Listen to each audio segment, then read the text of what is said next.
Good evening.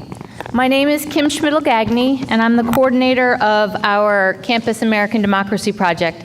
I think I need the box that Nan stands on. I feel like I'm looking over the dashboard of a car. Excuse me. On behalf of the faculty, staff, students, and administration, I welcome you to Keene State College. Central to our mission as the public liberal arts school of New Hampshire, our commitment to academic excellence and public service, Keene State has partnered with the American Democracy Project, an initiative that began in 2003 by the American Association of State Universities and Colleges. The American Democracy Project is a nonpartisan, multi-campus initiative focused on higher education's role in preparing the next generation of informed, engaged citizens for our democracy. As one of over 220 participating colleges and universities, Keene State has developed a variety of faculty, staff, and student initiatives aimed at engaging students to become active citizens and fostering passion for civic engagement beyond their college years. It's consistent with our college mission and our work with the American Democracy Project to open our campus as a space of public dialogue to discuss issues critical to our democracy and engage our students, faculty, staff, and the Keene community in the political process. As such, the views stated by those on stage today don't necessarily represent those of Keene State College. Let me give you a little information about tonight's forum. We have our three candidates with us. They've each been given a list of 9 questions ahead of time so they could prepare a little bit.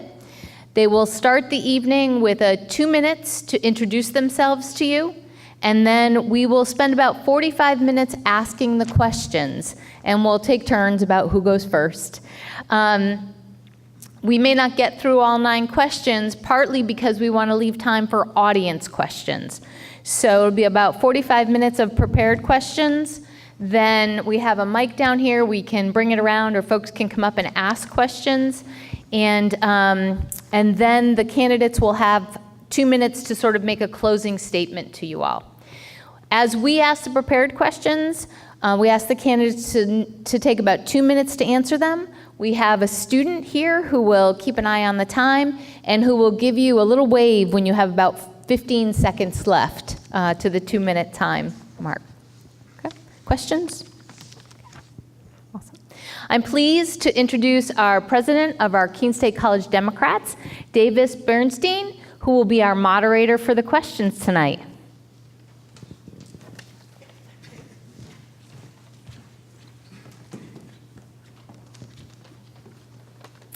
Hi, everybody. Thanks for coming. I'm Davis Bernstein, president of KSC Democrats and campus organizer for New Hampshire Young Democrats. I'm Erin Lynch. I'm a member of the Keene State Democrat Club. And being a Friday night, I'm pretty happy with this turnout, so thank you all for coming. I guess we can get right into it. So, Will, we're going to start with you. Would you support overriding Sununu's veto against the... Oh, intros first. No, but I'm sure we'll get to that. Yeah. So thank you all for coming out. Thank you to the Keene State College and the Keene State Dems and of course the American Democracy Project. Actually, they're kind of what got me into this originally in 2014 when I decided to run. So for those of you who don't know, my name is William Pearson. For those of you who do know, it's nice to see you all again. Again, recognizing it's Friday, it's good to see some young faces in the crowd as well. So I'm a Keene State graduate of 2014. I've lived in New Hampshire almost all my life, stymied by where I was born. I was born in San Diego, of all places, and my parents subsequently moved to nicer climates.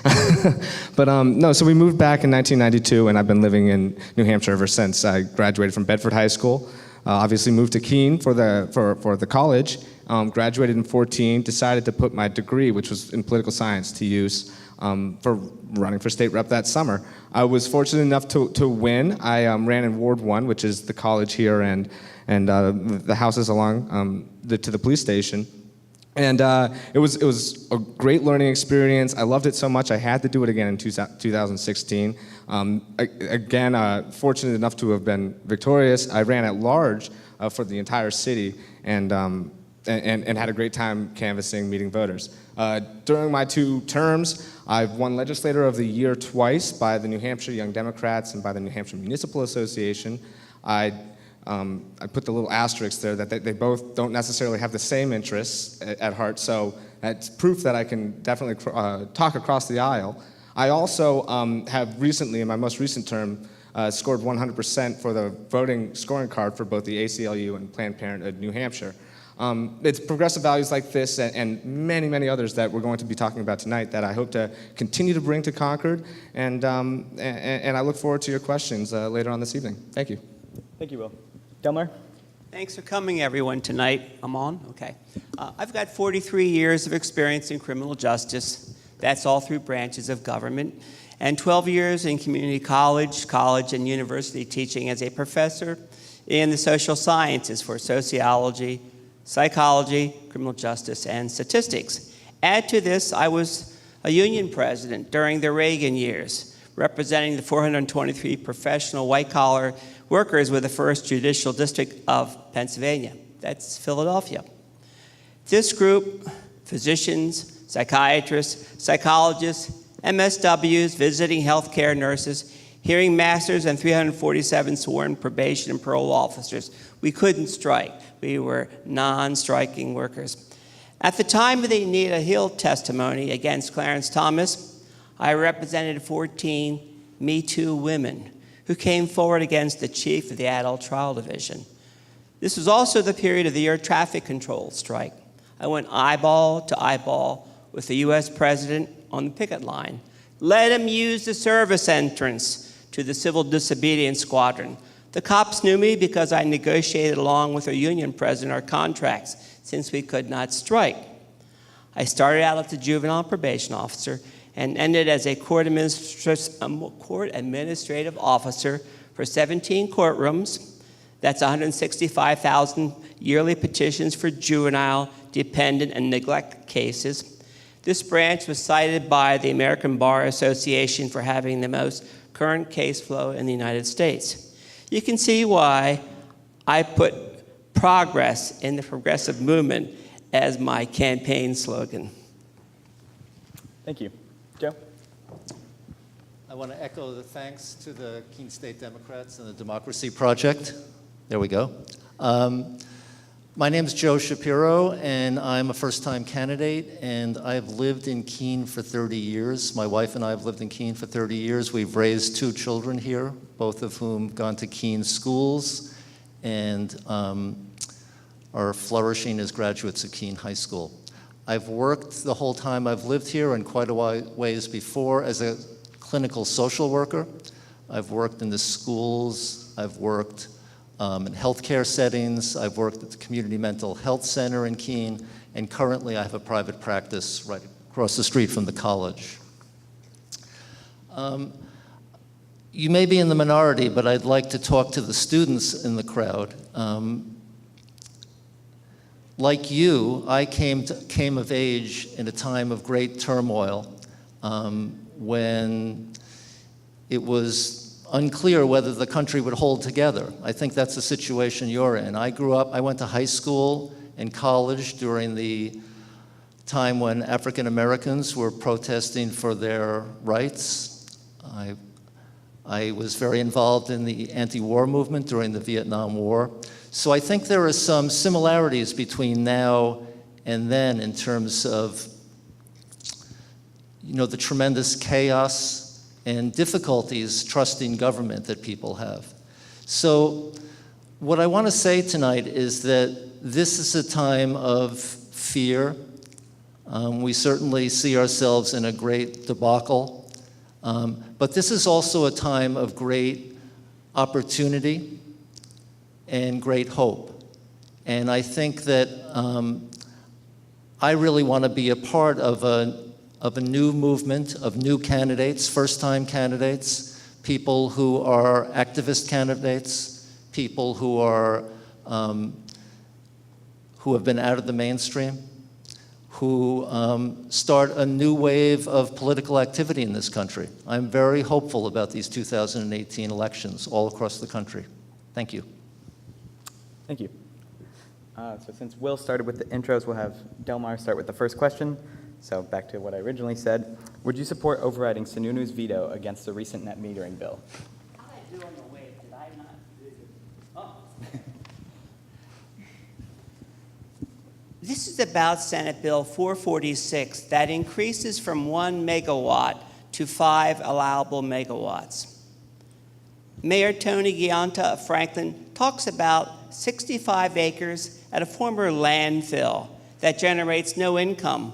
With the current law, only 1 megawatt, only 5 of the 65 acres could be utilized. With 5 megawatts, it would result in lowering electricity costs for Franklin residents, significantly increase tax revenues and lease payments to the city, which translates to additional revenues for schools, police, fire, critical infrastructure, and much needed taxpayer relief. Without an override, dozens of projects proposed in the cities and towns across the state will no longer be contributing renewable zero-emission energy to the grid. Already I've been endorsed by ECHO. I'm the only one on stage that has this endorsement based on my votes and promised vote on pipelines, transmission lines, use of solar, wind, biomass, ocean wave action. I'll talk about blue wave later. Joe? Yes, I would also support the override of the net metering bill, SB 446. I would also support the override of SB 365, which would increase capacity of biomass plants in the state. And I would also support a veto of SB 593, which is the bill that repealed the death penalty that was also vetoed by our governor. I think the future of energy generation in the state is localized, renewable sources of energy, distributed generation, wind, hydro, geothermal, and solar. I think we have to move in this direction.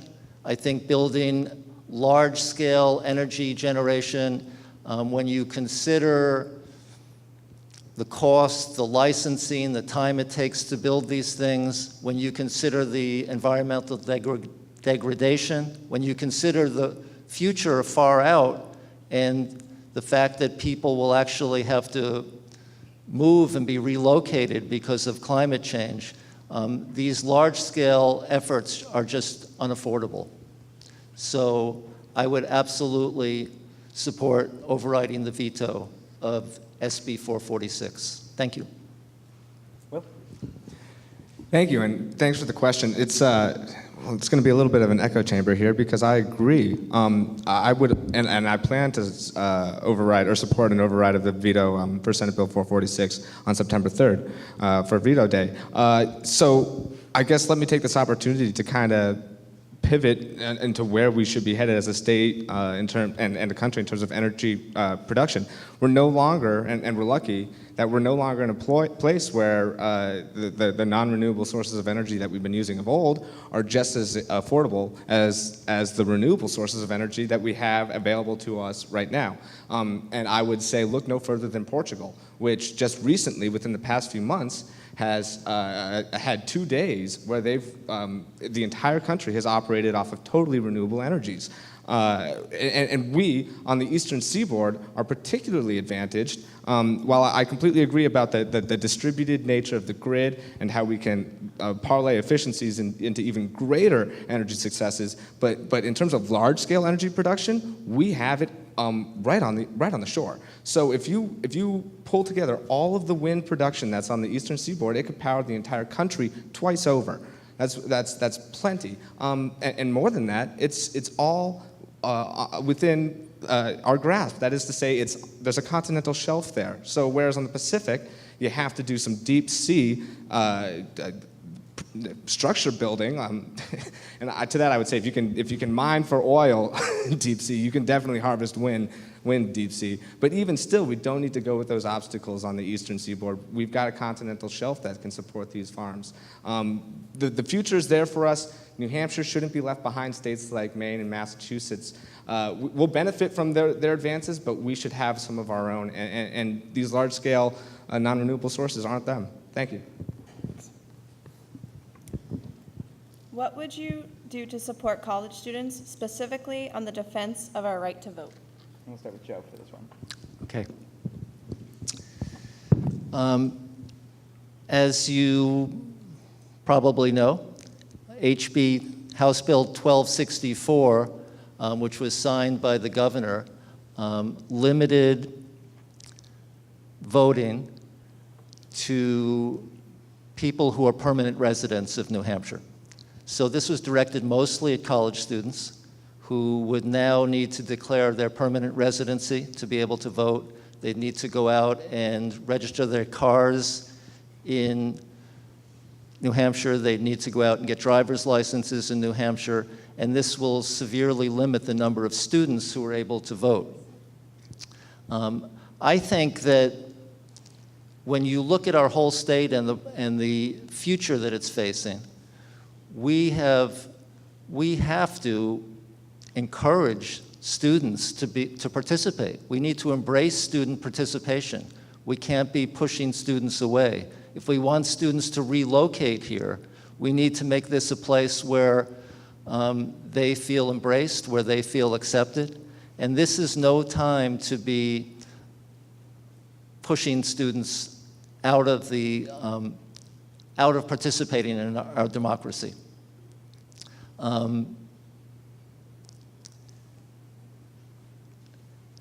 Also, this is while this is talked about in terms of voter fraud and securing the vote, this is very much a partisan effort to limit students voting because the Republicans who are in power Republicans who are in power see students as being mostly Democratic. And so it's a partisan effort. I also think in terms of students that we need to think about how we can limit student debt and how we can create situations where student debt can be forgiven if students stay here, because we need students to be future New Hampshire citizens.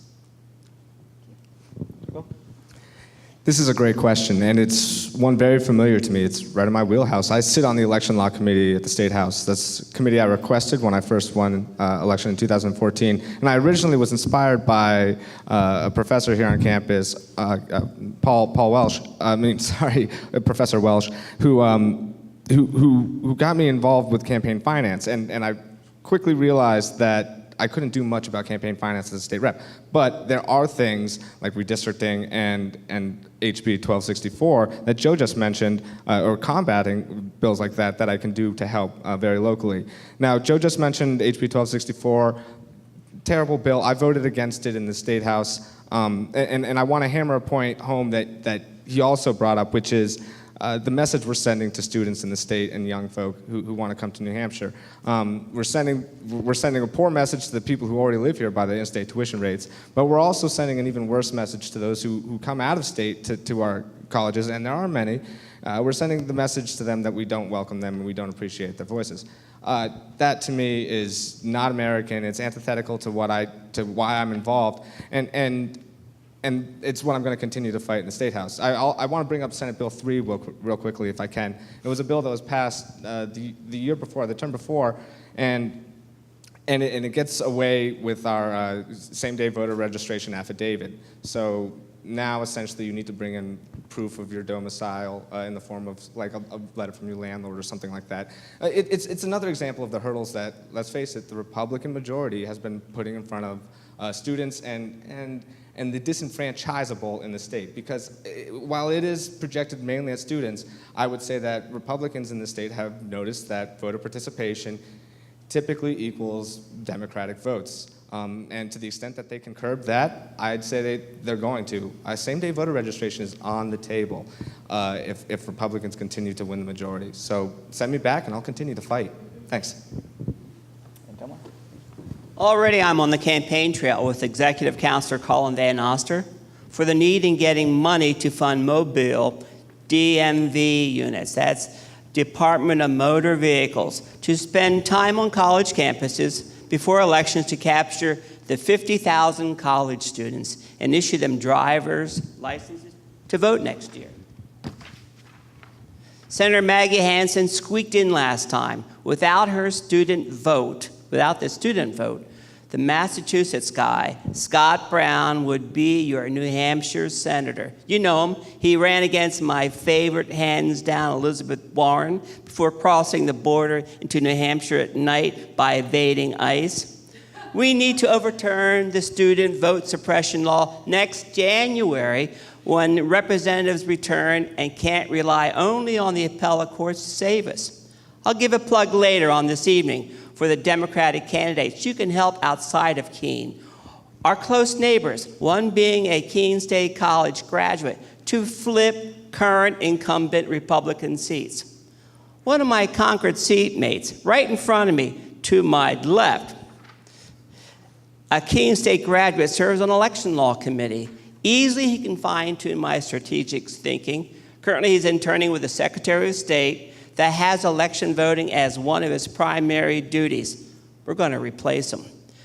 And yes, we can talk about rank. He can talk about rank order voting, the popular vote, that other vote, the Electoral College, later if you ask him.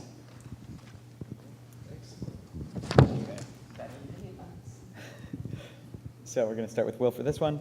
Given New Hampshire's declining population, how would you help attract a diverse population to support the state's economy? Right, that is the question. I'm looking at things. And the answer is just as broad as you would expect. So we're talking about things like paid family medical leave. We're talking about things like accessibility to the polls, the franchise, which is, in my mind, one of the most important and critical things.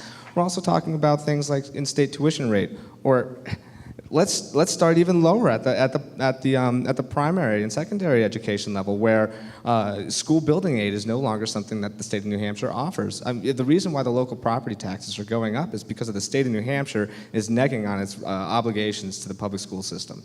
And we see that. We saw it in 1996 with the Supreme Court decision in Claremont, which said that the state wasn't meeting its constitutional obligation to providing an adequate education to students, so that it had to go to the state Supreme Court. They had to tell the legislature, you have to fund our public schools. Well, the university system in New Hampshire just published a report in 2017 that said the disparities, the educational disparities that existed in 1996 exist today. So even with that Supreme Court decision, the problem remains. That's a huge red flag to people who are trying to move into the state of New Hampshire. And the worst part about it is it's not every community. I grew up in Bedford, New Hampshire. I'm amazed. I'm the only Democrat to come from Bedford. But I grew up in Bedford, New Hampshire, and they have huge property tax revenue because of all of these young families who have moved in and commuters of Boston. That means they've had a windfall for their public school system, and I'm fortunate to have benefited from it. But there are places in this state that don't have that same luxury, and it really handicaps us in the future. That's one of the things. I mentioned paid family medical leave. There are a host of other things out there that we can be doing to incentivizing young families to come. And as a young person, I like to think I've kind of got my eye on the ball with that. So please, let me do some work in Concord. Sir, stand up this time. I'll need your help. Well, I got 15 seconds. I'm really going to go on this one, okay? Used to teach about this in sociology.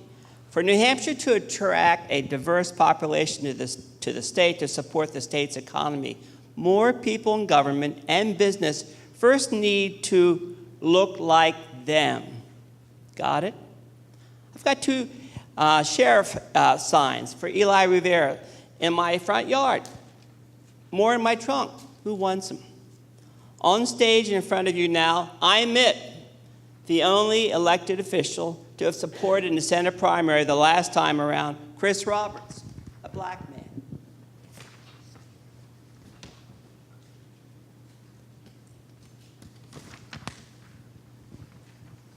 There was one more in local government.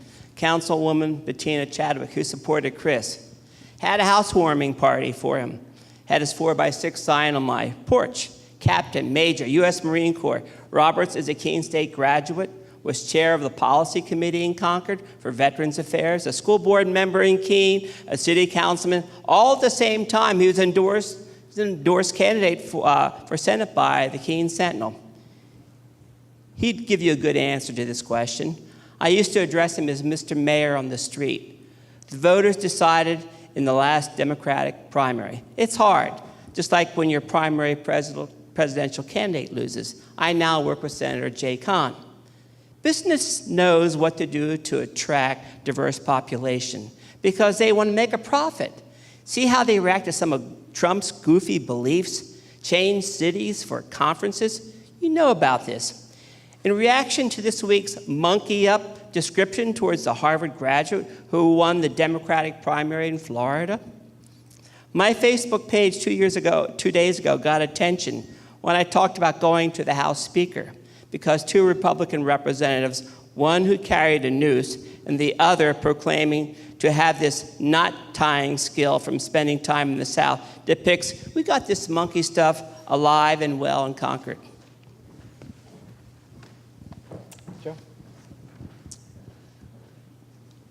You know, when I think about the issues that we confront as a state and that I would confront as a representative, I'm constantly finding that they all overlap. And the economy overlaps with education, education overlaps with mental health, and so there's a tremendous overlap. And so in my mind, when I think about how to attract a more diverse population, how to encourage people to come here and raise families and start businesses here, it all comes down to making New Hampshire the kind of state that people want to live in. I think that means excellence in education. I think it means infrastructure, technological infrastructure, roads and bridges. It means health care. It's a good thing that we passed expanded Medicaid, but I think we need to have universal health care. It means paid medical leave. It means making New Hampshire a state that is attractive to people and will draw people. I also want to say that in terms of a diverse population, that we should make ourselves an immigrant-friendly state. You know, there are a lot of ways in which the federal government has not taken on tasks. They haven't had the will, they haven't had the courage, and some states have taken on statewide efforts to solve health care, solve environmental problems, and some states have taken on making their states immigrant-friendly states in terms of separation between enforcing federal immigration law and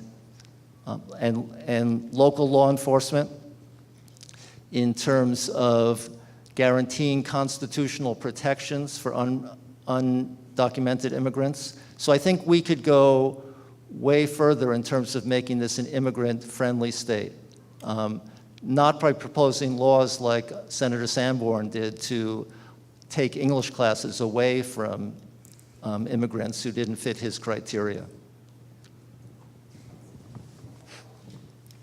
Would you support raising New Hampshire's minimum wage? We'll start with you, Delwyn. And maybe I can finish the last one, because this is short. I have voted for this again and again, cycling through close to 7,000 House bills. I like what Bernie proposes this week about those large corporations who underpay employees. They have to pick up the tab for benefits rendered by the federal government towards their employees for food stamps, healthcare assistance, and the other ones. I used to show some of my classes the low cost of Walmart documentary, and other ones, the Koch brothers and what they do. Going back to the previous question, I'm a first-generation American. My relatives came here a little less than 100 years ago from New Brunswick, Canada. Most of them are north of Boston and scattered along both sides of the state between Maine and Massachusetts and here. And I remember that, and I'm very proud of that. And so I have an affinity for those folks who are not welcomed. I usually stand with them. Joe? think this will be short. I absolutely support. New Hampshire repealed its minimum wage years ago, so we don't have a state minimum wage. So we go by the federal minimum wage, which I believe is $7.25 an hour. There's a movement afoot in the whole country to have a livable wage of $15 an hour, and I think New Hampshire should jump on board and do the same. Again, a little bit of an echo chamber here as well. I'm 100% in agreement. I'd support raising New Hampshire's minimum wage, and I think the movement to raise it to 15 is a noble one and one I'm behind as well. But more broadly, there's a problem in this country with labor, and I think it largely has to do with what this country has done regarding unions. So the reason we have living wage or a minimum wage in the first place, and your 5-day work week, and all of that fun stuff, is largely because the labor unions have advocated for it. And with the recent Supreme Court decision that really hamstrings unions, and some of the state efforts that have been made aimed at unions in this state, I think we're going in the wrong direction. I interned one summer with the NEA New Hampshire, working on union issues here in Chester County. I'm fortunate enough to have been endorsed by NEA New Hampshire this election cycle, and we're really at an inflection point in this country. We need to have a renaissance in terms of workers' rights, and that starts with it starts, but it certainly doesn't end with the minimum wage. So I'm looking forward to it. I can't wait for what the future has. And what are your opinions on ICE checkpoints in New Hampshire? I'll start with you, Joe. Yep. So the question is about ICE checkpoints.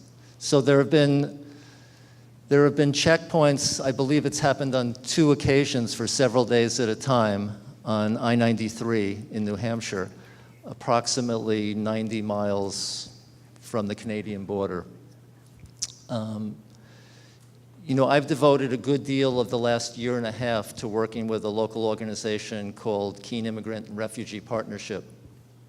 I was one of the founding members, and we've done a lot of things in terms of providing legal consultation to local immigrants, bringing a resolution to the city council, getting to know the local immigrants who actually live in Keene, of which there are a lot. And one of our initiatives, one of our efforts is political, is to try to influence people in the state and nationally who have a say about immigration policy, and more to the point, how immigration policy is being implemented. So I think that those checkpoints on the highways are an effort by the new, the president and his administration to demonize immigrants and really to demonize anybody who's different, poor people, minorities. It's part of a grand effort to manipulate the American people, and this is just a very small part of it. I think that technically speaking, it might be legal. It's actually Customs and Border Patrol officers who make these stops. Technically, it might be legal, but I think that it shouldn't be happening in New Hampshire, and if we have a Democratic majority and a Democratic governor, that we could influence the federal authorities to not have those checkpoints in New Hampshire. Thank you. So I have opinions about the border checkpoints, but let's first start with some facts. And Joe was right. There have been some federal enforcement of our immigration laws along New Hampshire's borders, and I think they were all over 70 miles from the border, which I think technically makes them illegal. Constitutionally, ICE agents are allowed to set up checkpoints 50 miles from the United States border, which makes their enforcement of any of these checkpoints beyond that unconstitutional. So that's just one fact right there. Another fact that I'll say about the legality of these checkpoints is that local law enforcement is participating in them, and there's no, other than swearing an oath to the Constitution, there's really no mandate, there shouldn't be a mandate on our local law enforcement to be enforcing these federal laws. which is a separate topic entirely, whether or not these laws are justified. But I spent the years 2017, 2018 working with the Catholic Charities Foundation in New Hampshire doing immigration law work with them, filing asylum claims, filing court appearances for people who were fleeing their countries as refugees. Also filing petitions for families who, say had a Canadian relative and wanted to come in. I know what it's like, or I don't know what it's like, but I have seen part of what it's like to be an immigrant in this country, and it's tough, and it's only getting tougher. The state of New Hampshire doesn't need to add to that. If you're trying to petition for a family member in Mexico, this is federal stuff. This is stuff I can't fix in New Hampshire. But if you're trying to petition for a family member and they're a Mexican citizen, the federal government's just now processing claims from 1995. So good luck. And we're creating situations where people are having to flee. And I'll just mention again, there's temporary protected status is something that President Trump has taken away from thousands, if not millions, of immigrants in this country. People fleeing Haiti, people fleeing political and ethnic violence in other countries, and this kind of stuff has to stop. So I can't do much in the state of New Hampshire, but I can stop local law enforcement from enforcing it. So for that, I'll vote every time. This is a complete waste of money. A year ago, Trump planned to hire 15,000 ICE workers. The head of ICE and also head of Immigration and Customs said they do not need this. All this showboating by Trump showing how he is protecting us from whatever is just like his claims about massive voter fraud and crowd size and attendance and the deaths in Puerto Rico and after the hurricane a year ago. When you can think of the worst, you are always closer to the truth when it comes to President Trump. Back on topic, I helped end sobriety check stops. It's a waste of money. It's more effective for cops to conduct normal policing patrols to catch drunk drivers. These past funds have now been diverted to do this. So I think we're going to do one or two more questions so we can do a Q&A. What is your stance on assault weapon bans? I'll start with you, Will. Right. So I'm excited for Delmar's talk on this already. I think I know it's going to go. So I don't want to take too much time from him because I support exactly what he's about to say. No. So we have a conversation in this country. We've been having it for far too long in my mind, and I've only been around for 27 years. And we've had assault rifles for longer than that. New Hampshire has some of the loosest gun laws in the country. The first thing I voted on as a state representative in 2014 was allowing guns back into the state house. If that doesn't tell you, if that isn't an anecdote for the differences in the parties right now, I really don't know what is. That's not what I want. That's not what I went to Concord to vote on. And it's a shame that I have to continue to vote on it. Teachers should feel safe in the schools that they work in. Students should feel safe in the schools that they attend. I own a gun. I know what it's like to operate a gun safely. And honestly, I don't even know if I should own a gun because the rates of there's a suicide problem in this country too, and gun ownership only exacerbates it. And I'm sure some of Joe will probably talk about it. He's got a great mental health background, and he's way more qualified than I am to talk about this stuff. But guns in this country are a problem. The Second Amendment, it's more than a right to bear arms. There's more language in there. So when these Republican friends come to you, ask them if they liked Scalia. If they did, they certainly like the text of the Constitution. Posit to them the full text of the Second Amendment. Ask them where the well-regulated militia is. Ask them where the rest of that language went. So there's more nuance to this argument. This isn't just take it from my cold, dead hands. I don't want anyone to be cold or dead, especially by gun violence. So I'd support any assault weapons restriction we can get. I voted to suspend the rules this year and allow for late submissions of House bills after the bump stock use in Nevada. So did Will. He's my floor leader. I look how his thumb goes. Don't let him be modest. This turns assault weapons into machine guns. The D's voted for this and the R's killed it. The suspension of the Brady Law by a sunset law was a huge, terrible idea. This is a living nightmare. I'm a responsible gun owner and have carried concealed since being sworn in October of 1969 for Philadelphia's family court. I've introduced the most gun bills in the New Hampshire House since 2006. My campaign for re-election has been designated as distinguished by Moms, Gun Sense, and Safe Cities. They have my language for in crisis threat of violence since the beginning of the summer. Other states with this language it's described as red flags.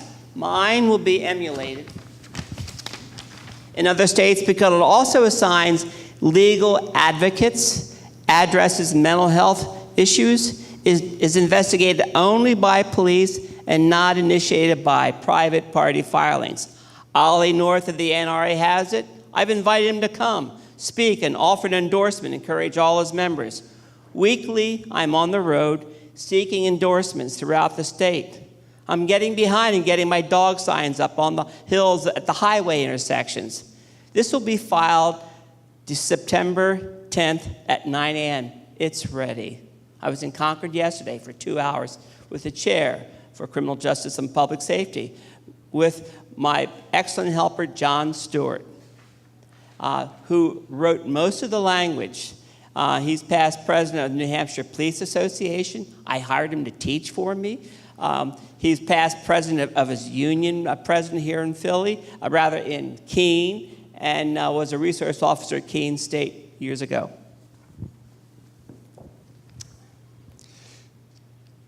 In the United States, it seems necessary, if you're a politician, to pay homage to the NRA. The Republicans pay homage to the NRA by refusing to consider any gun safety legislation at all. The Democrats pay homage to the NRA by saying, I support the Second Amendment, but I want sensible gun safety. Well, I think that we need gun control. When I went to training for new Democratic candidates, they said, whatever you do, don't use the word gun control. Say gun safety. And I think it's time to stop paying homage to the NRA. I think that we have to say that the emperor's not wearing any clothes, that this is insane.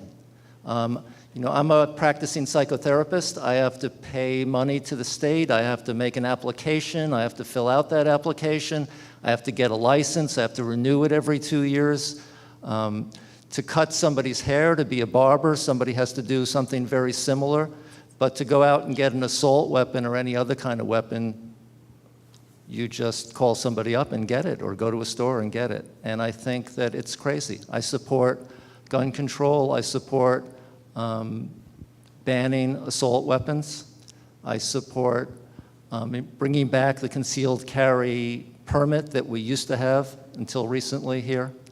I support universal background checks, and I certainly do not support having guns in schools.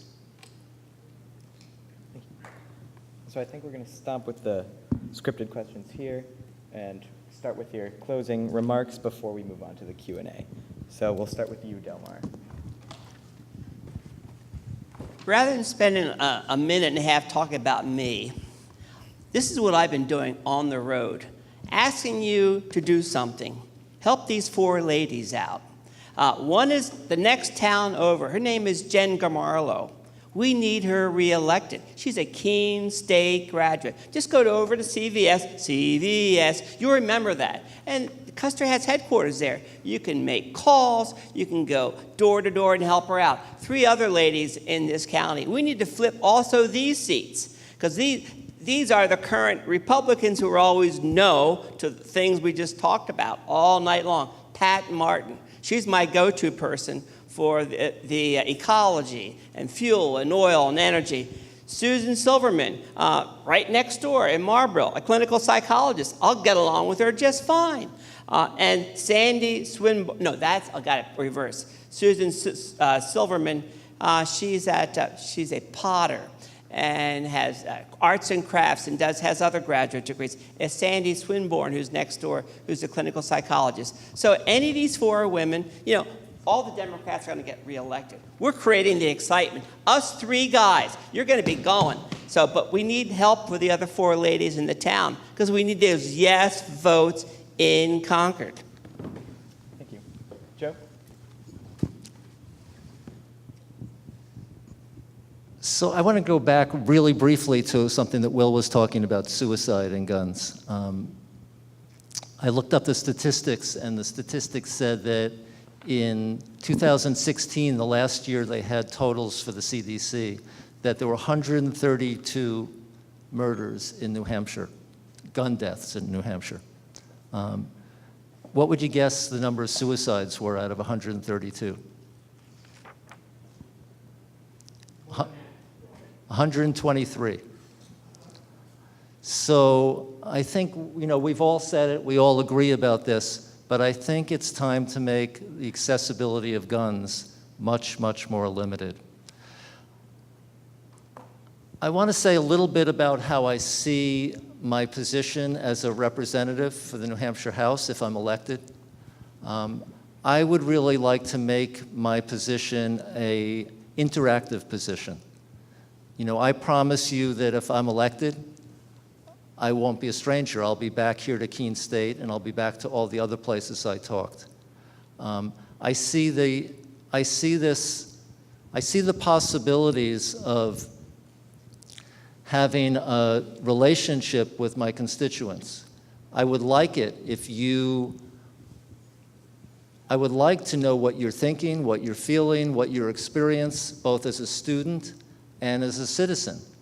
And I think I equally have the responsibility to make